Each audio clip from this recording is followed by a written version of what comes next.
All right, everybody, welcome to another video tutorial. This time we will be walking through the process of creating a question group. And a question group is really the building blocks you'll use for surveys later on when you're capturing data.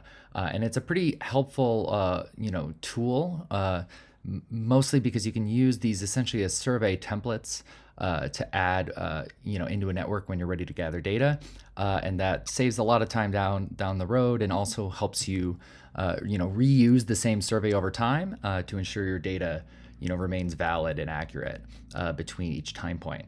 So I'm getting started here in the question library, and as you can see, I've already got a number of questions I've added. Once we have added all the questions individually, when we're ready to put them together into a question group, we'll go ahead and click Add at the top of the screen here, and then click Question Group. We'll name this, and I'm just going to give it a name of Example Survey Template. And you'll be able to choose if you want to make this a survey or a form. Forms are a little more complicated and are intended for situations where your network members themselves are users in the platform, so they can just fill in a form about their relationships rather than having to send out a survey. In most cases, you're going to be using a survey to send these questions out to external partners and gather data from them. So typically, we're going to use a survey and click Save, and that will generate the question group for you here, which will open up. And at first, it's going to be blank until we decide how to format it and add all of our questions. So questions are organized by blocks here, and within each block, I can add questions, headers, text blocks, and pages. A page actually means a physical web page. So any questions that are on different pages, your respondent will have to click the next button to come to the next page to see the next questions. Typically, we recommend doing that just to break up the survey into a couple of sections. You can even name these using the little edit button here, just to give an idea to people of what they're going to be asked about on that page. A little transparency like that can be helpful. So for our first question, though, we'll go ahead decide which one we're going to be, or what type of a question we'll be using. We're going to use a non-relational first and ask, what is your job title, to get a better idea of who is taking the survey. And when you see this first question added, a bunch of options here in terms of editing and moving things around. So I'll quickly explain what these are. First, we have the edit button, which is for editing the question. The second is logic.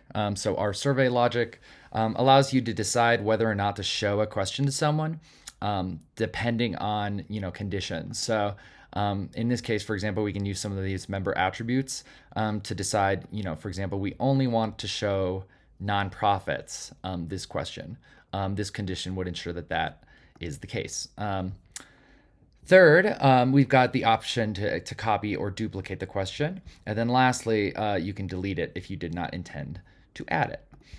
You can use logic for entire blocks as well. So if you want to hide a whole group of questions and only show it to some members, you can just put those inside of a block and use logic for that whole block.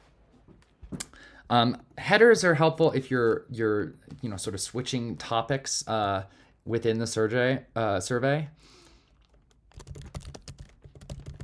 So here's just as an example of what that might look like. And then we can also add actual paragraph text blocks. So really helpful if you want to give some context or background information. Although generally speaking, the less walls of text you put in your survey, the better engagement you will get. I'm just going to add a couple more questions here. One quick note, reminder is to always make sure you have a network member selection question. And that when you add your network member selection question, that should always come before any relational questions, right? because your network member selection question is where they identify who they have a relationship with. And then the relational questions ask them about each of those relationships they identify. And so if you try to put a relational question before they've identified the people they have a relationship with, you're going to produce an error message. So that's also just one thing to keep in mind. I already asked our NMS question here, so I can now add some of our partner trust questions. And as you can see, they've already got the preloaded response options there, and you don't have to worry about re-adding it because it won't let you. So that kind of avoids accidents when you are laying out this survey in real life. So I've now got a number of questions. We got 5 added to this question group. The last thing, as I mentioned, you can do here is just add new pages, so that if I did want to separate these out, that would show the person taking this survey, a separate page. And it's sometimes helpful to put the network member selection question at the end of a page, and then put all of your relationship questions on the next page, because those will take a moment to reload and add the response options once they answer the NMS question. So if you put it on a different page, it sort of avoids that lagging process of those reloading.